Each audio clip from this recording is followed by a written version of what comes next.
actually a bit late to posting this. It is day 15, my last day of Start Fast thoughts about the first 18 months of your startup.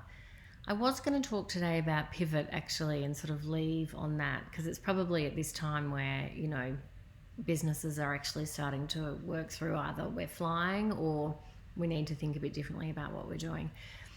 But I'm actually going to, I'll write that up as a blog, but I'm actually going to close on this idea of Sisu, which is the Finnish Art of Courage. And it came up on Twitter yesterday, so it is something that's very interesting, particularly the world we're living in at the moment and, being an entrepreneur.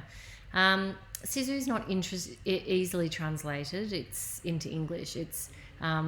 And having lived with a Finnish man, I've seen it in action many times. So essentially, it's a cluster of traits. It includes courage, resilience, grit, tenacity, perseverance. So when you read about Sisu, you soon work out why the Finns are consistently ranking in the top 5 of happiest countries around the world, despite the cold and harsh conditions.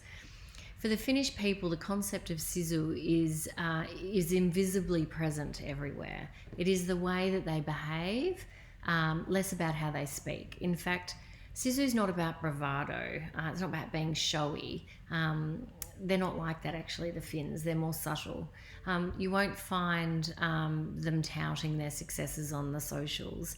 They quietly and successfully go about their work, their playtime, but with Sisu at the heart of everything that they do.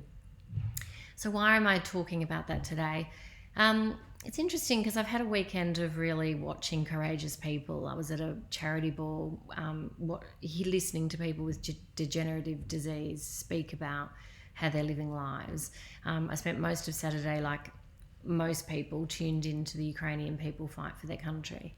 And I think of all these people I think of the Ukrainians, they've spent, last week they had normal lives, and the week before, and there were stories about, a guy was on Twitter saying, I was having breakfast with my wife, walking the dog, and now I'm doing this. I'm hiding in the bottom of an underground room. So it's, that's probably the extreme example of where Sisu is needed. But really, Sisu is for everyday warriors, for everyday people. And it is what the Finns have drawn on in war themselves, but it is also what they do when they're running a race for a school competition. My son today was really nervous about a run around the town. We talked to him about Sisu last night, and he actually texted us afterwards, and he'd done really well. Thank you for everyone who's reached out about my thoughts on this startup, and I will continue to feed back to people and have sessions and conversations. I'm really happy to chat more. It's been a really good experience for me, and it's been my commitment to February. So thank you.